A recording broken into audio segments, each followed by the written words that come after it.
Ibn Agrum, caché Amazigh pour une grammaire arabe.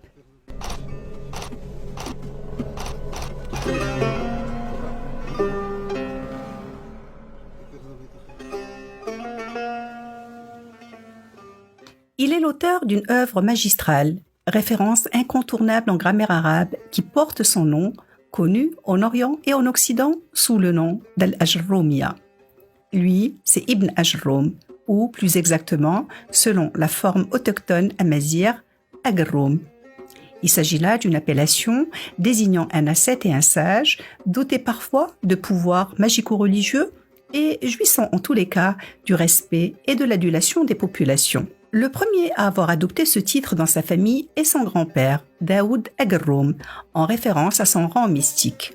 Pour sa part, c'est en tant que brillant lettré et éminent grammairien qu'il est entré dans la grande histoire universelle. Son vrai nom est Mohammed ben Daoud As-Senhaji. Il est donc d'origine amazigh, comme l'atteste non seulement le surnom d'Agrum, mais également l'ethnique Senhaji, qui réfère bien entendu à la fameuse tribu des Senhaja. Sa naissance se situe à Fès, au sein d'une famille lettrée issue de la région de Sfro.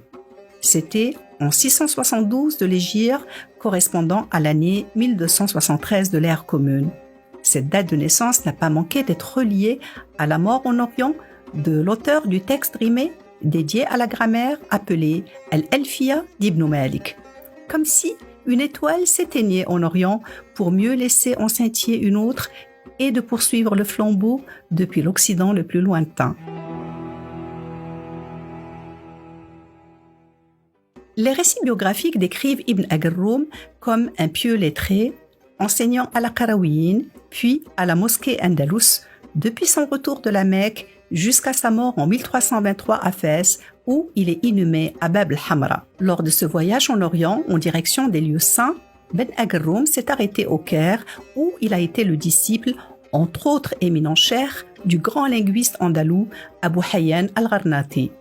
Et c'est à la Mecque, face à la Kaaba, dit-on, qu'Ibn Agrum a écrit son œuvre majeure, Al-Muqaddima al-Ajrumiyya, Introduction à la connaissance de la langue arabe.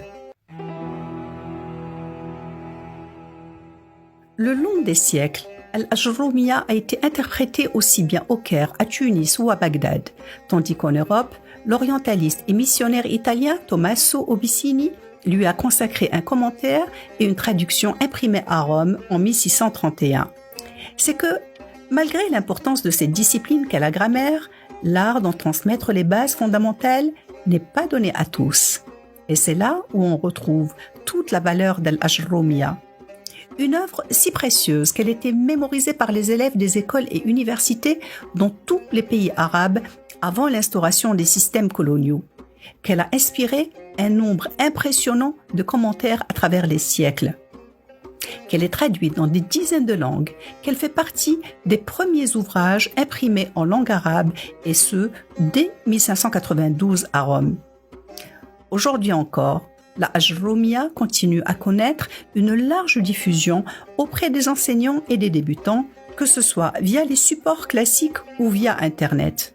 Son point fort réside justement dans sa concision, dans son sens de la méthode, dans son classicisme empreint de modernité. Et c'est sans doute un fascinant paradoxe qu'une épître essentielle consacrée à la grammaire arabe porte un nom, tout ce qu'il y a de plus amazigh.